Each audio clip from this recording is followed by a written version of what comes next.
What happens when a woman's quiet dignity is mistaken for weakness?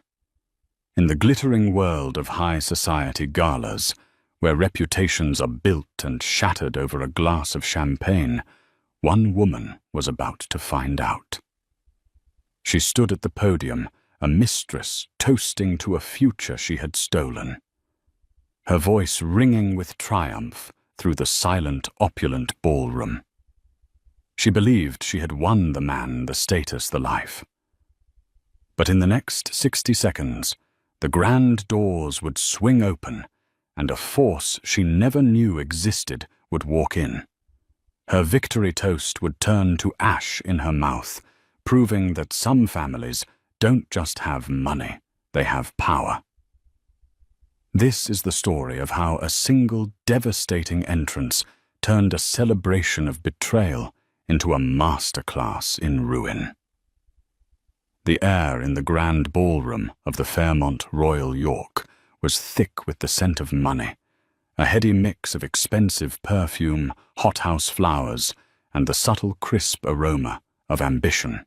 For Nancy Vance Sterling, it was the smell of another Tuesday, another charity gala, another night spent perfecting the art of the serene smile. Her dress, an Oscar de la Renta in a deep sapphire silk that matched her eyes, was a masterpiece of understated elegance. It didn't scream for attention.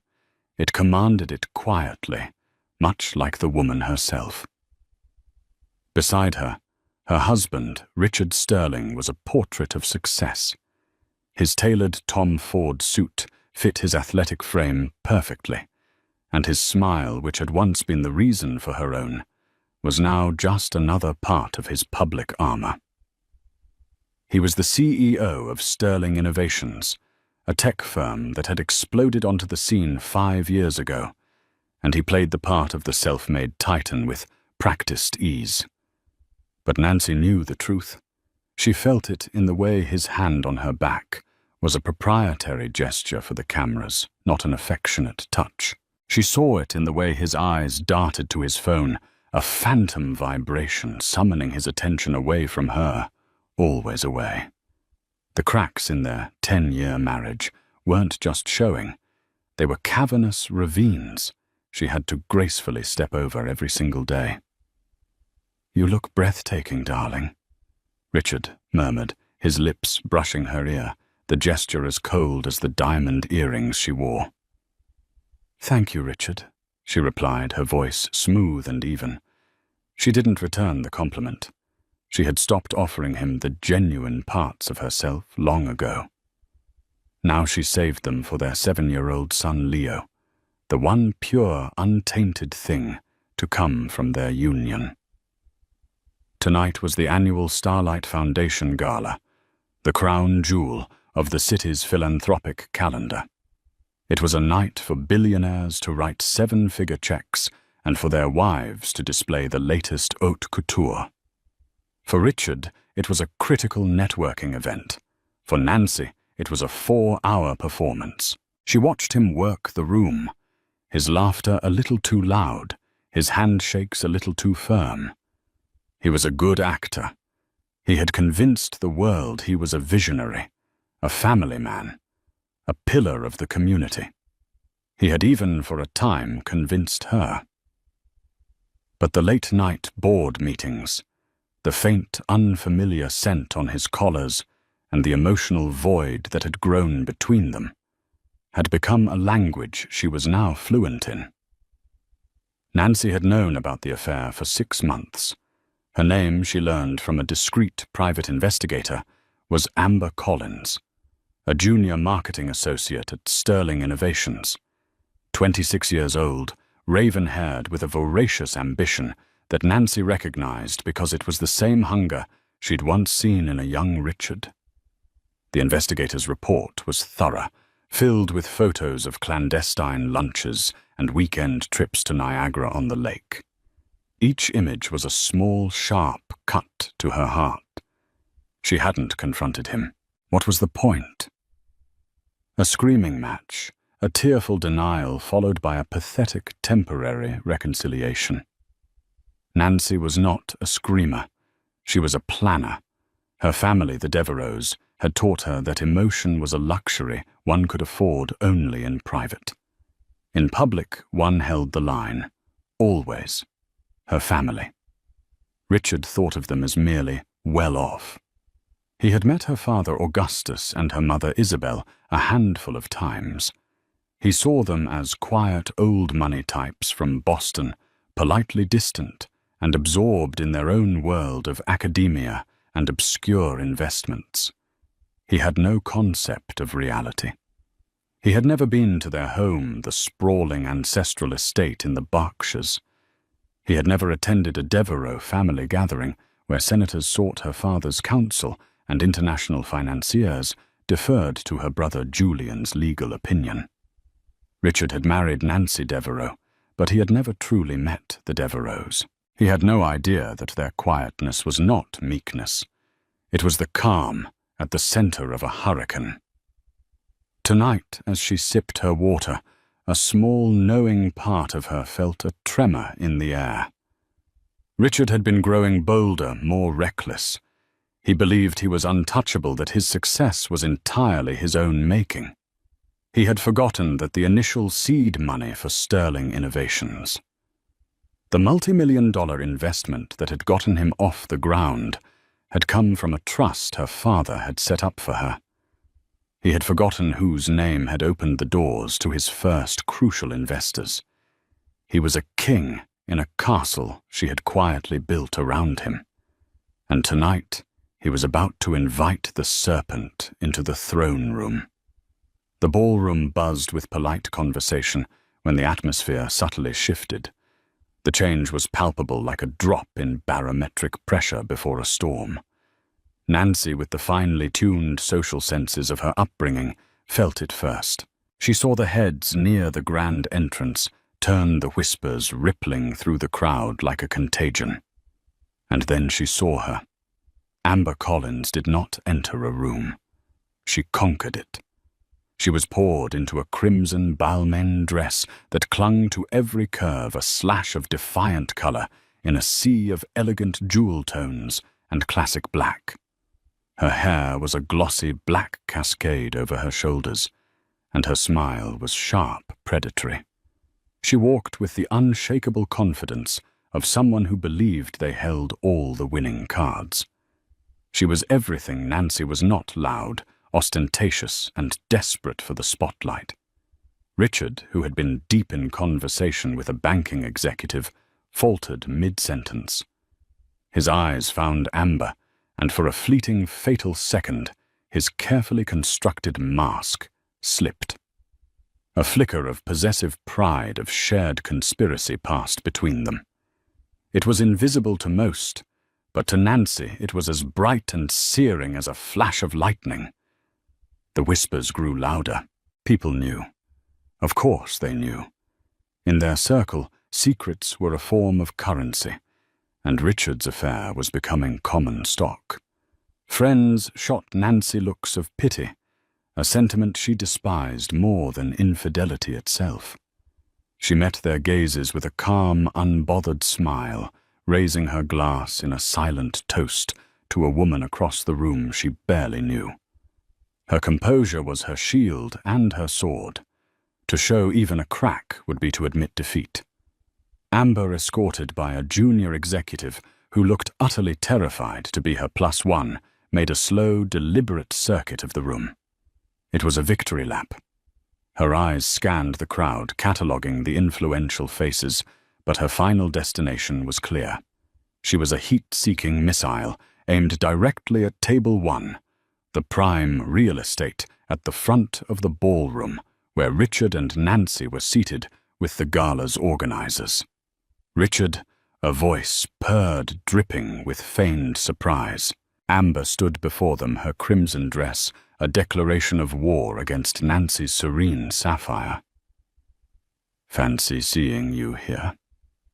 Richard's face flushed. He stood up a little too quickly. "Amber, what a surprise. I didn't know you were a supporter of the Starlight Foundation." "Oh, I have a passion for supporting."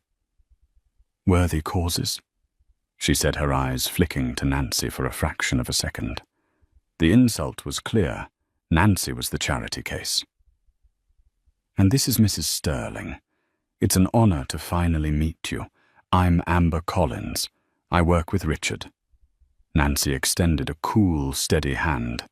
Her grip was firm, her smile unwavering. A pleasure, Miss Collins. Richard has never mentioned you. The quiet, perfectly delivered line was a scalpel, and it found its mark. A flash of anger crossed Amber's face before she masked it with a brilliant smile. She saw Nancy not as a threat, but as a relic, a placeholder about to be discarded.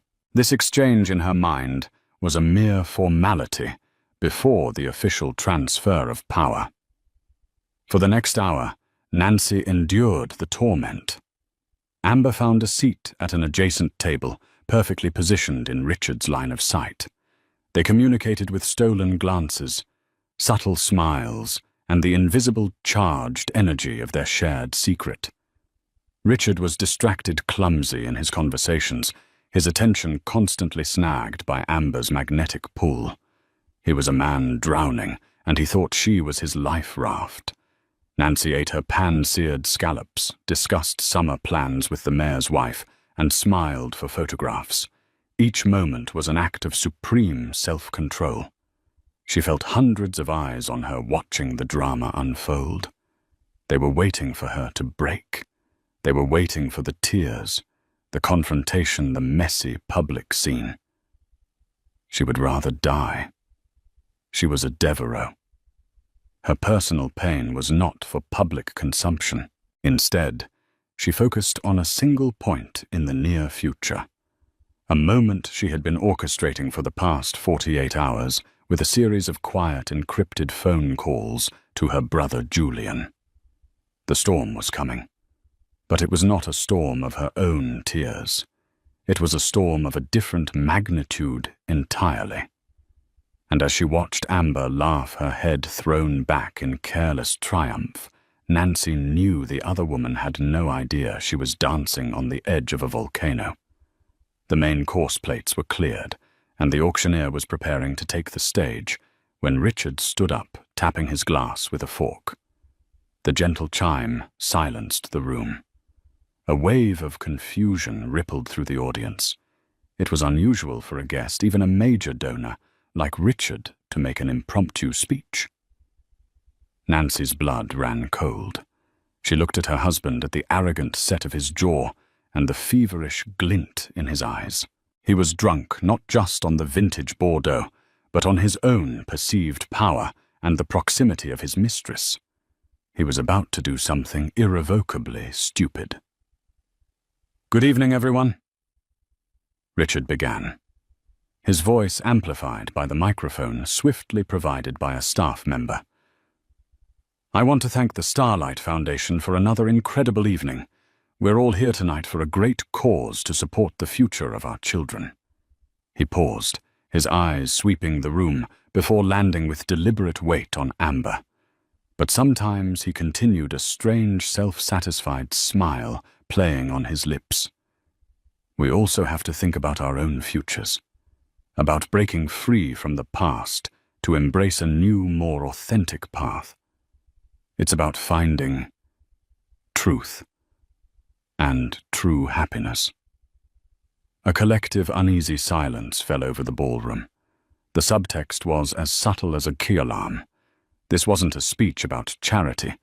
It was a public declaration. Nancy felt the stares of 100 people land on her like physical blows. Her face remained a placid mask, but inside her heart hammered against her ribs. "Don't, Richard. Don't do this." He wasn't speaking to the room anymore. He was speaking to Amber. "So I want to propose a toast to new beginnings, to have the courage to follow your heart no matter the cost." He raised his glass. "To the future." He sat down to scattered, hesitant applause. The air was thick with scandal. He had just in front of the city's entire social and financial elite all but announced his intention to leave his wife. Nancy stared at the untouched crème brûlée in front of her.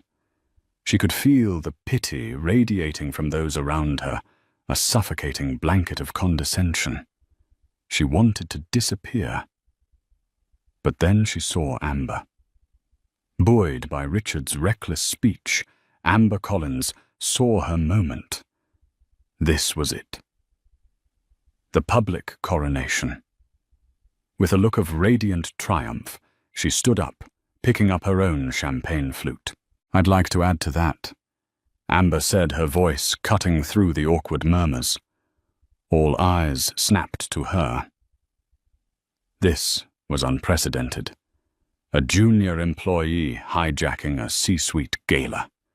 She beamed at Richard, her eyes shining with adoration and victory. Richard is right. The future is what matters. And it takes a truly brave man to choose happiness over obligation. The word obligation hung in the air, a direct poisoned arrow aimed at Nancy. Amber then turned her gaze for the first time fully and directly upon the woman she was replacing. There was no pity in her eyes, only the cold, hard glint of victory. Some people are content to live in the past, holding on to titles and arrangements that have long since expired. Amber continued, her voice dripping with condescending sweetness. But the future belongs to those who are bold enough to seize it. I'm toasting to a man who finally found the courage to do just that. To Richard. And to us. She raised her glass high, the crimson of her dress like a smear of blood against the elegant backdrop. To us. The words echoed in the cavernous, tomb-like silence of the ballroom. She had not only acknowledged the affair, she had celebrated it. She had toasted to the destruction of a marriage, to the humiliation of the wife sitting just feet away. Richard, looking pale and suddenly aware of the magnitude of his mistake, didn't know what to do. He looked from his triumphant mistress to his silent wife.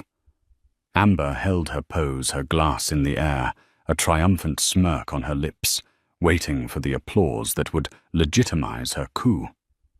But no applause came.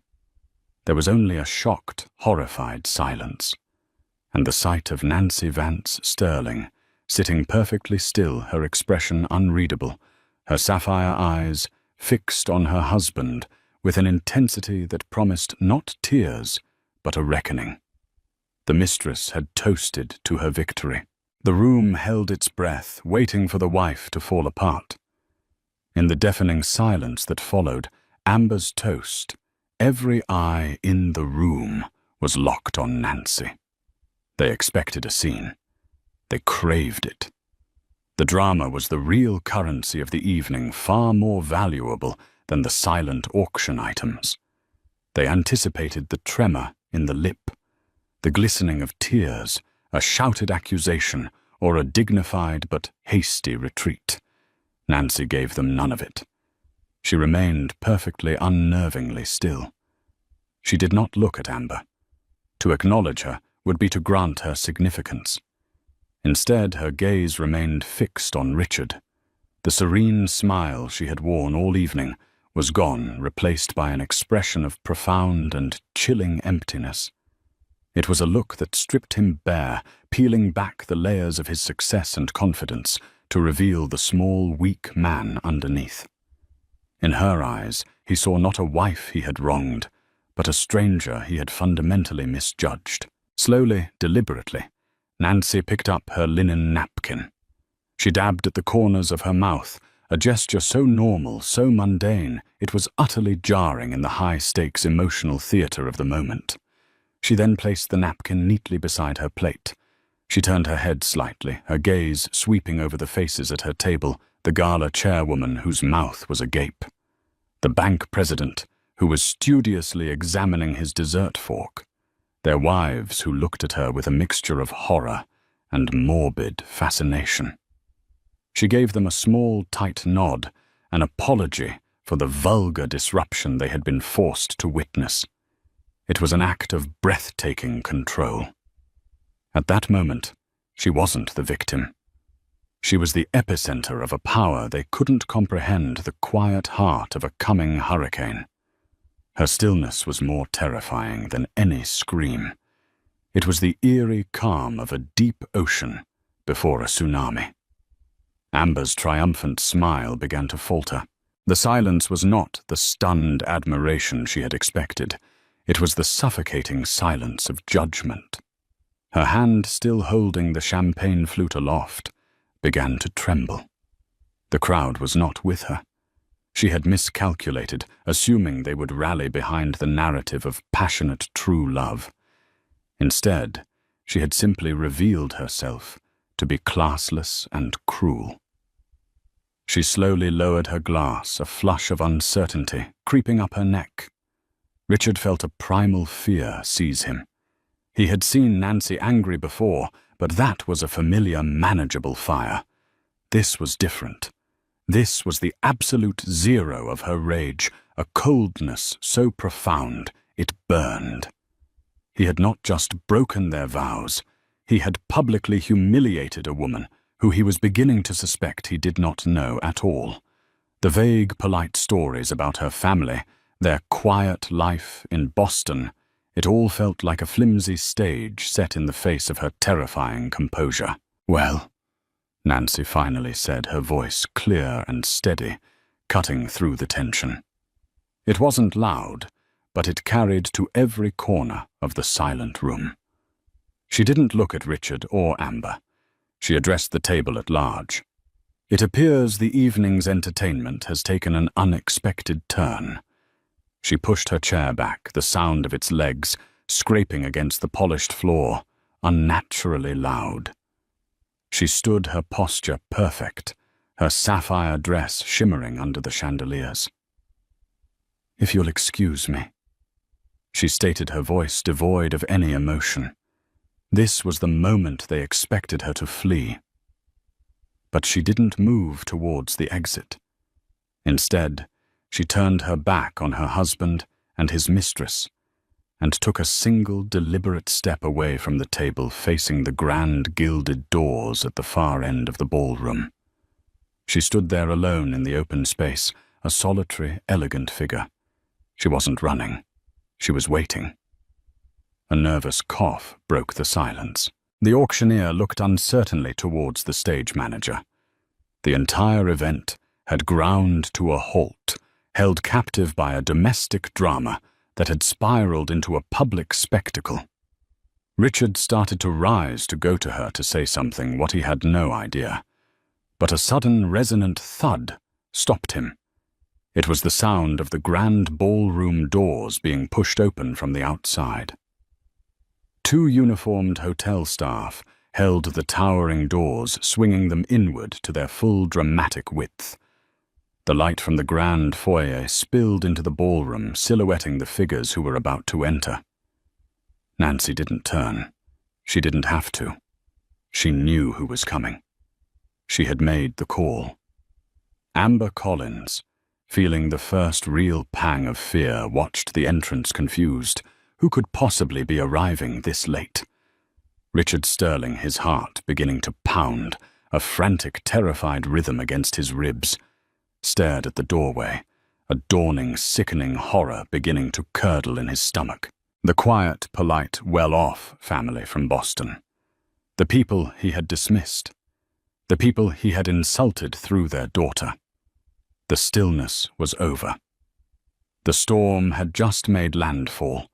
The first to enter was a man who moved with the unhurried grace of someone who had never in his life been told to wait. He was in his late 60s, with a mane of silver hair and a face that looked like it had been carved from granite.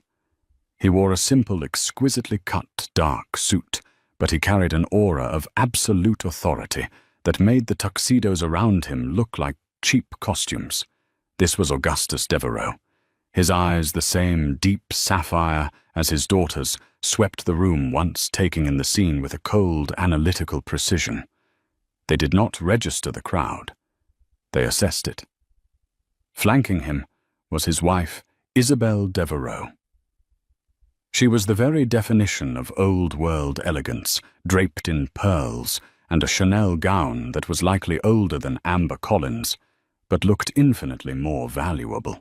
Her expression was one of mild aristocratic disappointment, as if she had just found a crack in a priceless piece of porcelain. But it was the man who followed them, who made Richard Sterling's blood turn to ice water in his veins. Julian Devereux, Nancy's older brother. Richard had met him only once at the wedding a decade ago. Julian was a senior partner at Cromwell and Swain, a law firm so powerful it didn't represent clients. It represented dynasties and governments. He was tall, impeccably dressed, and possessed a shark-like stillness that was far more intimidating than his father's overt power. His eyes found Richard's across the ballroom, and in them there was no anger. There was something much worse, a calm, professional promise of annihilation. The trio didn't stride into the room. They advanced. The ambient chatter, which had just begun to tentatively resume, died instantly. A new kind of silence fell, one of awe and fear. People didn't just know who the Devereuxs were. The right people understood what they were. They were not merely rich. They were foundational. They owned the banks that underwrote the loans for the companies run by the men in this room. They sat on the boards of the institutions that governed global markets. They were the discreet, invisible architects of the world these people merely inhabited. The gala's chairman, a man named Marcus Thorne, who ran a multi-billion-dollar hedge fund, practically scrambled from his chair, his face pale. Augustus. My God, what an honor. We weren't expecting you, he stammered, rushing to greet them. Augustus Devereux gave him a curt nod, his eyes never leaving the tableau at the front of the room. We weren't planning on attending Marcus. We were merely in town and came to collect our daughter. The words "our daughter" landed like hammer blows. In that instant, the connection was made across the entire room. Nancy Vance Sterling, the quiet, elegant wife, was Nancy Devereux. That Devereux. A shockwave of understanding passed through the gala. The looks of pity that had been directed at Nancy now transformed into looks of utter terror on behalf of Richard. They were watching a man who had just, in the most public and insulting way possible, declared war on a superpower he didn't even know existed. Richard felt the floor drop out from under him. His entire life, his company, his success, it all flashed before his eyes. Sterling Innovations had been growing, but it was still vulnerable. It relied on a complex web of credit lines, venture capital, and strategic partnerships. A web he now realized the Devereux family could sever with a single phone call.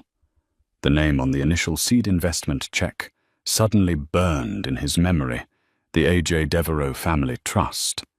He had thought it was just some quaint family fund. He was a fool, an absolute, blithering fool. Amber Collins was frozen, her mind struggling to process the scene. She recognized the name Devereux from the society pages, but the context was abstract. She saw three imposing, well-dressed, older people. She saw the deference, the fear from men she knew to be titans. She looked at Nancy standing calm and resolute as her family approached, and for the first time Amber realized she wasn't in a love triangle. She was a foot soldier who had just wandered onto a nuclear testing site. The Devereux family did not stop to talk to anyone. They moved through the parted crowd like a ship cutting through water, their destination, the epicenter of the humiliation, table 1. They walked past the stage, past the auction items, their progress measured and inexorable. They came to a stop before Nancy, forming a protective phalanx around her. Augustus placed a hand on his daughter's shoulder. Isabel's eyes met hers, and in that silent glance, a lifetime of understanding and support was conveyed. And then as one, they turned their attention to the two people still sitting at the table, now utterly isolated and exposed under the weight of 100 horrified stares. The reckoning had begun. There was no shouting. The Devereux family did not operate with such crude instruments. Their power was in their quiet, devastating precision. The reckoning was not a storm of fury.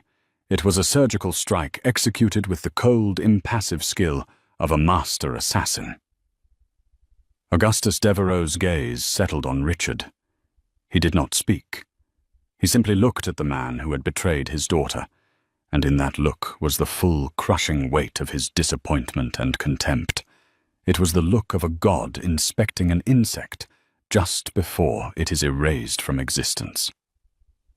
Richard Sterling, the self-proclaimed titan of tech, visibly shrank in his chair, a cold sweat beading on his forehead. Every ounce of his bravado, his charm, his arrogance, evaporated under that silent, patriarchal judgment. While his father held Richard pinned with his stare, Julian Devereux moved. He walked around the table and stood behind Richard's chair, leaning down slightly as if to share a pleasant confidence. His voice was a low, cultured murmur, audible only to Richard, and perhaps the terrified guests on either side. Sterling Julian began his tone disarmingly calm. "I just finished a call with David Pembroke at Morgan Stanley. You know David, don't you? He manages your primary line of credit. He was very interested to hear about the instability in your personal life. He sends his regards and has scheduled an immediate review of your company's risk profile for 9 a.m. tomorrow." Richard's blood ran cold. An immediate review was code for a recall.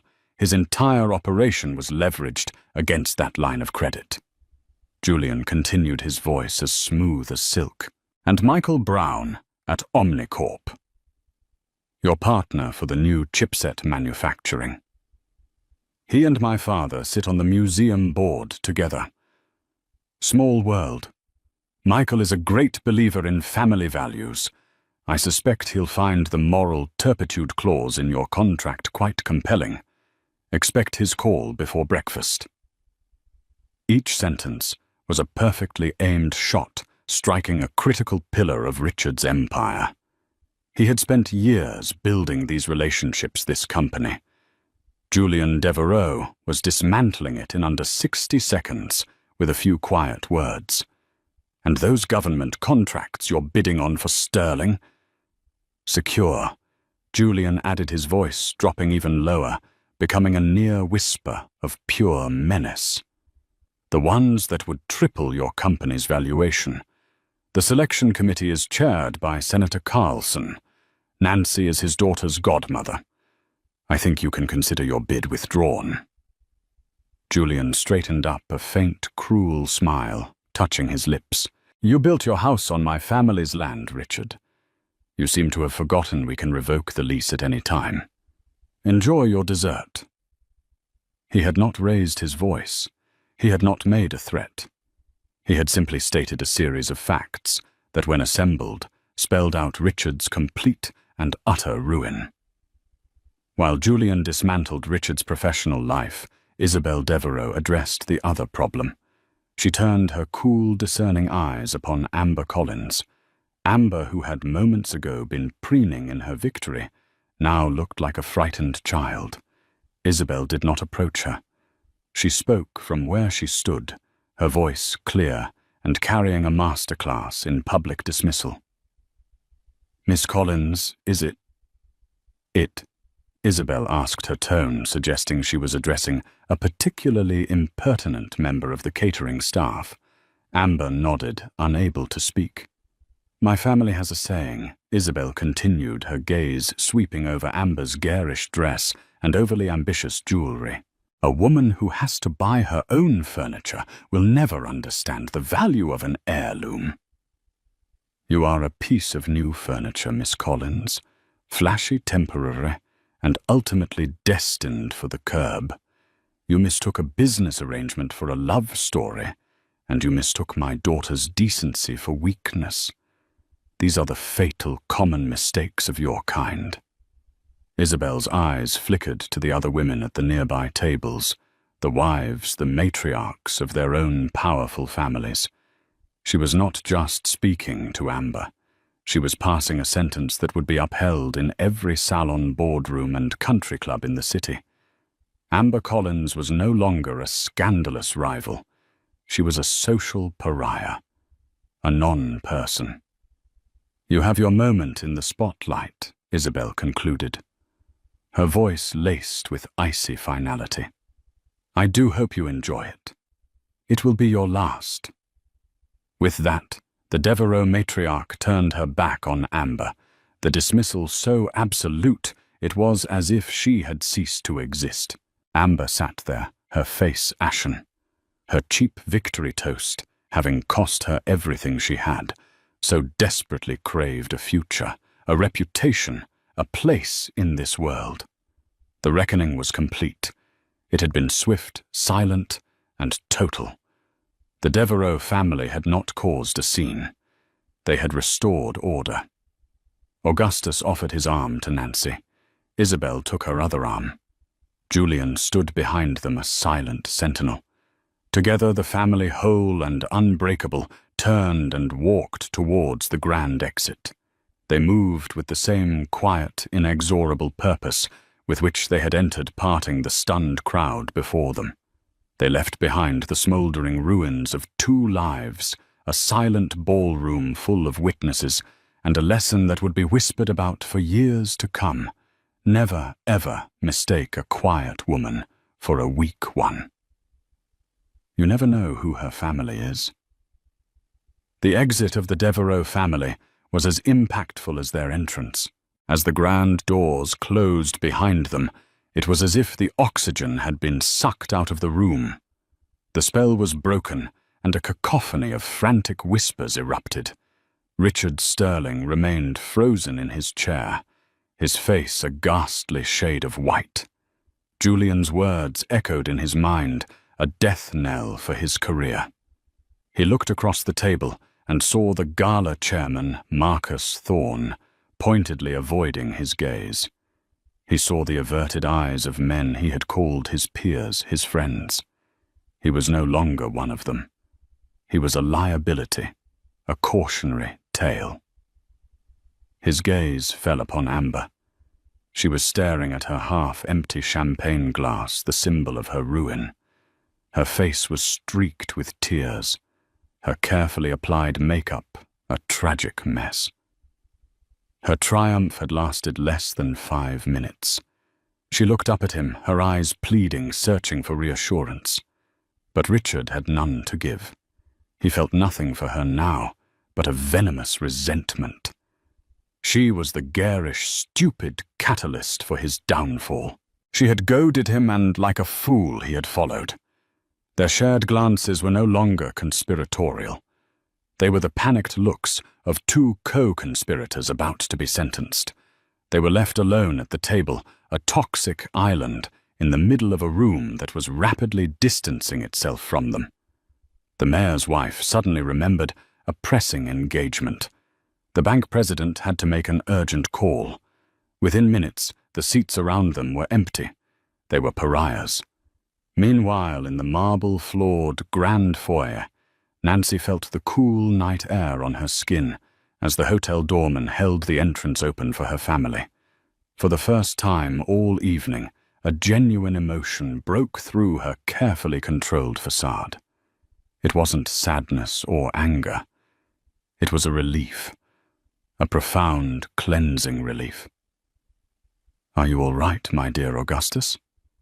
asked his voice, softer now, the granite of his expression softening with paternal concern. Nancy leaned her head against her father's shoulder. "I am now." They stood for a moment under the glittering porte-cochere as a black, discreetly armored Cadillac Escalade pulled silently to the curb. It was Julian who spoke next, turning to his sister. "The lawyers will be in touch with his office in the morning," he said simply. "We will handle the dissolution of the company and the divorce. You won't have to speak to him again unless you choose to." Leo was all Nancy asked her son, her only concern. "He's with his nanny at the penthouse suite we keep at the Pierre," Isabel said, squeezing her hand. "He's sleeping soundly. We'll all go there." As Nancy slid into the plush leather seat of the vehicle, she looked back at the Grand Hotel. She had walked in as Mrs. Richard Sterling, a woman defined by her husband's success, a wife enduring a quiet humiliation. She was leaving as Nancy Devereux, a woman defined by her own strength and the unshakable foundation of her family. The days that followed were a blur of legal precision. Richard Sterling's world collapsed just as Julian had predicted.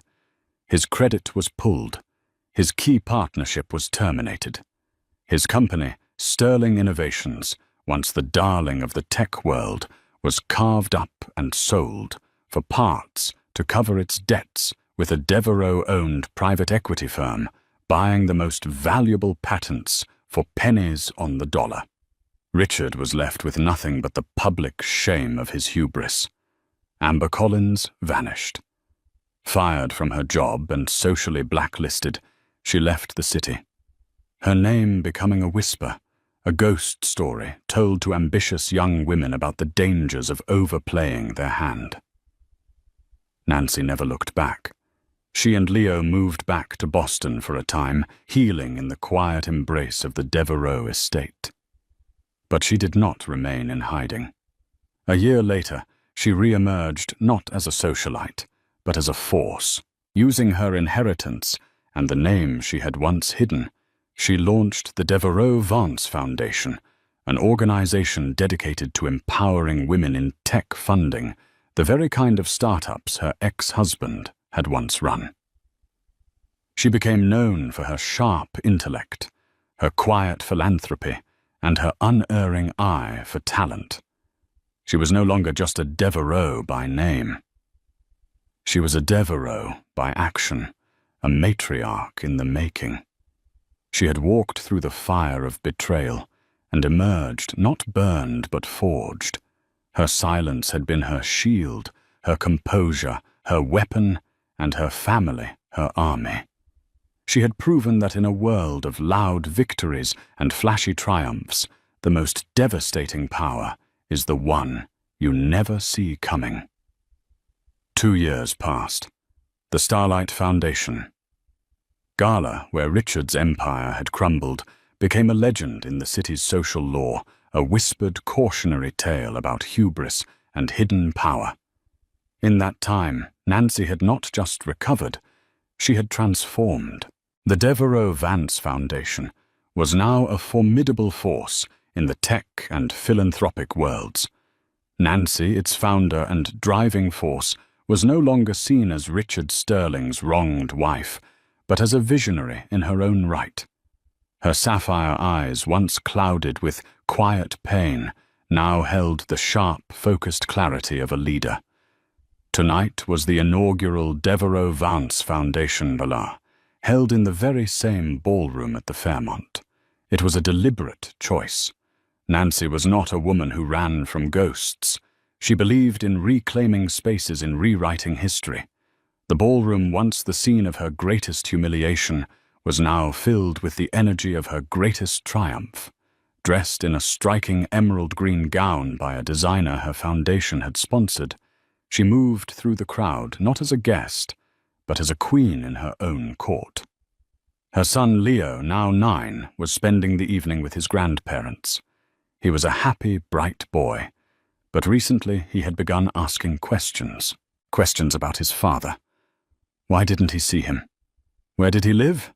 Nancy answered with carefully curated truths, protecting him from the ugliness of reality.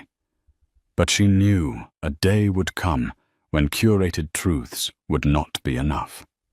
It was during a brief lull, as she stood near the terrace overlooking the city lights, that her assistant, a sharp young woman named Chloe, approached her with a hesitant expression. "Mrs. Devereux Vance," Chloe began. "I'm so sorry to interrupt, but this was delivered by a courier. The man was..." insistent that you receive it tonight."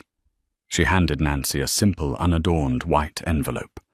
Nancy's name was written on the front in a familiar, slanting script that made her stomach clench.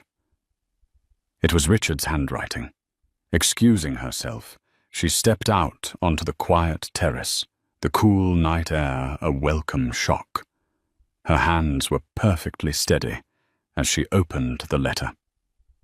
"Nancy, I know I have no right to contact you.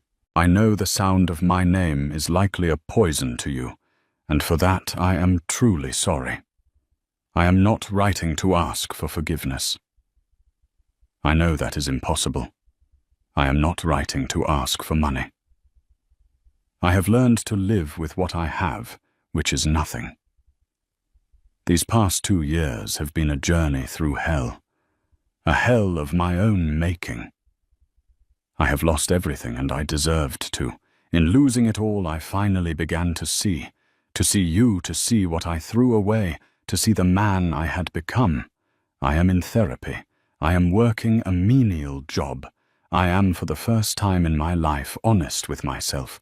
My reason for writing is Leo. I know he must be asking questions. I dream of him at night, and I wake up knowing I am a ghost to my own son. I am asking you, Nancy, for 5 minutes. Not for my sake, but for his. So that one day, when he asks what happened to his father, you can tell him that his father had the courage to look his mother in the eye and admit his sins. So that I can apologize to you, the woman I wronged more than any other. I will be at the cafe in the Art Gallery of Ontario this Friday at 10 a.m. If you do not come, I will understand, and I will never bother you again. I have no power to harm you, and no desire to. I am just a man with a past that is too heavy to carry alone any longer. Yours with deepest regret, Richard." Nancy read the letter twice. The prose was pitch perfect. It was humble, regretful, and masterfully centered on the one vulnerability she possessed her son. A part of her, the cold, analytical Devereux part, saw it as a calculated, manipulative ploy. But another softer part, the part that had once loved this man, that had built a life and had a child with him, felt a flicker of something dangerously close to pity. That evening she called her brother. Julian's response was immediate and visceral. "Burn it," he said, his voice cold. "He's a predator, Nancy. This is what they do. They test the fences for weaknesses. You show him 1 ounce of compassion, and he will bleed you dry. Let him rot." "He mentioned Leo," she said quietly. "He's using Leo." Julian countered, his voice sharp. "It's the oldest trick in the book. What will you tell Leo?" "That his father is a failure who lives in a 1-room apartment and busses tables. Seeing him will do more harm than good.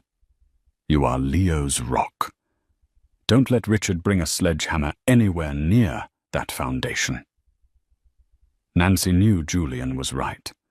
Logically, he was right. But her heart, an organ she had learned to distrust, felt a pull. Was it truly strength to build an impenetrable wall? Or was there a greater strength in facing a demon and proving it no longer had any power over you? Friday morning came crisp and clear. At 9:55 a.m., Nancy Vance Devereux walked into the sunlit cafe at the art gallery, her expression unreadable. She saw him in a corner booth. The change was shocking. He was thin, his expensive suit replaced by a simple, worn sweater. His face was etched with lines of worry she had never seen before. He looked up and saw her, and his eyes filled with a raw, desperate hope. "Nancy," he breathed, standing. "You came." "I'm here, Richard," she said, her voice cool and steady as she sat opposite him. "You have 5 minutes." His performance was flawless. He spoke of his therapy sessions, of the shame that was his constant companion. He never once made an excuse for his behavior. He took full responsibility for the affair, for his arrogance, for the public humiliation he had put her through. He painted a picture of a man utterly broken and slowly, painfully rebuilding himself from the ground up. I destroyed the best thing in my life for a cheap thrill and an ego boost, he said, his voice cracking. There isn't a day I don't regret it. I see now that my success, it was never truly mine. It was built on your family's generosity and your quiet support.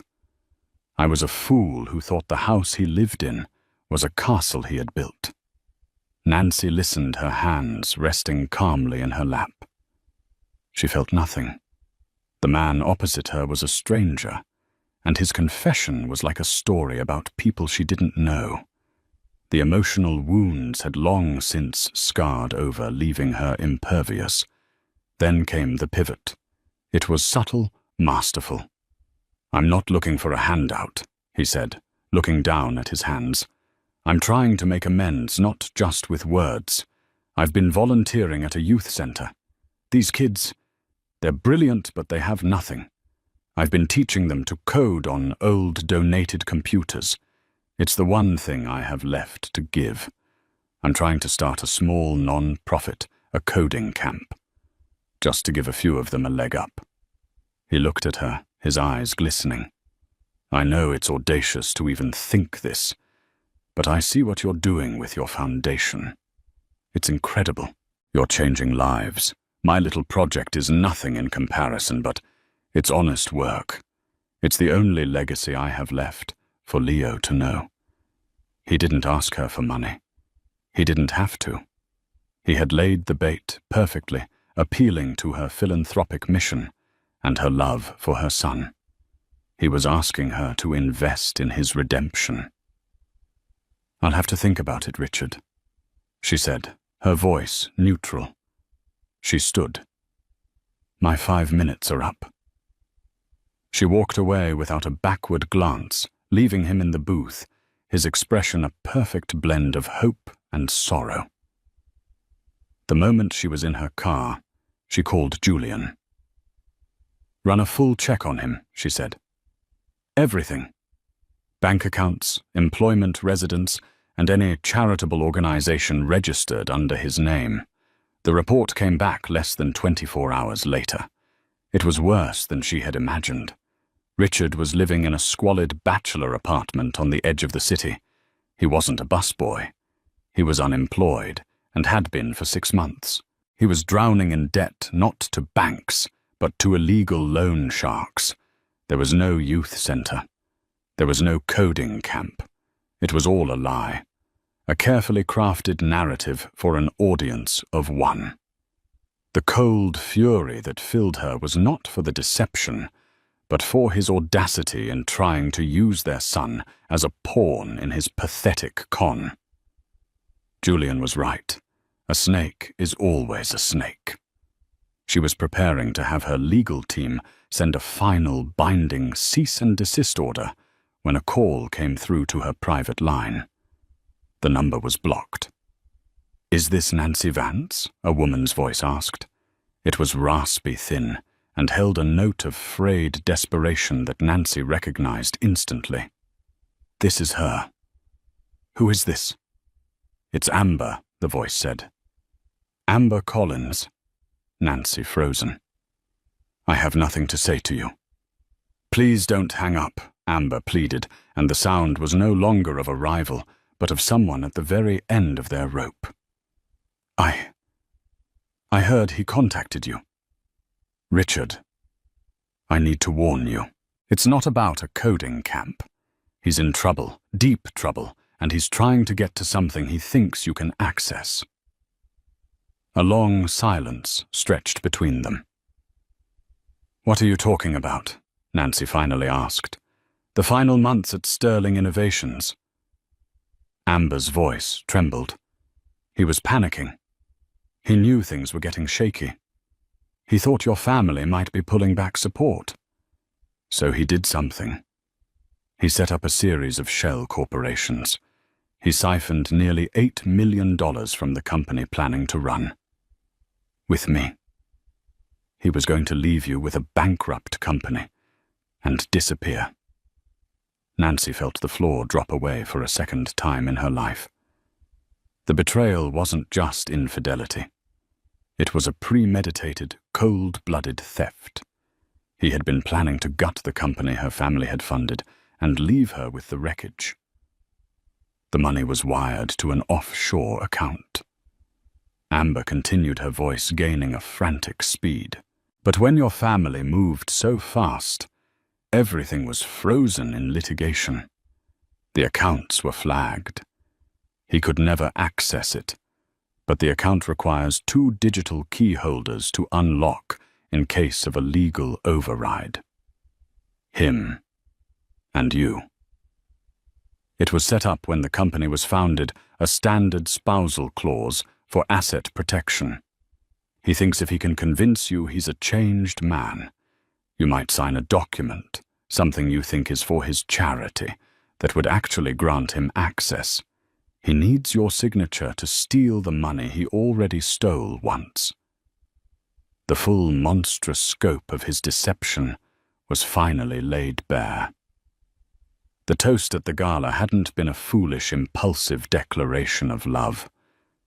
It had been the victory speech of a thief delivered 1 minute too soon. His recent letter, his performance at the cafe, it was all the second act of the same grift. Why are you telling me this? Amber, Nancy asked, her voice dangerously quiet. Because the men he owes money to are not kind men, she whispered. And because he left me with nothing. Nancy, he used me, and when it all went wrong, he threw me away like trash. You won. Your family won. I don't want him to win. Not ever. A profound final clarity settled over Nancy. This was the last echo, the final ghost, and she knew exactly what to do. She didn't just send a cease and desist. She forwarded Julian the recording of her call with Amber. Within hours, the Devereaux legal team, armed with this new information, filed a criminal complaint with the district attorney's office for wire fraud and embezzlement. 2 days later, Richard Sterling was arrested in his rundown apartment. The story hit the financial news not as a marital spat, but as a major case of corporate fraud. His last desperate play had not won him his freedom.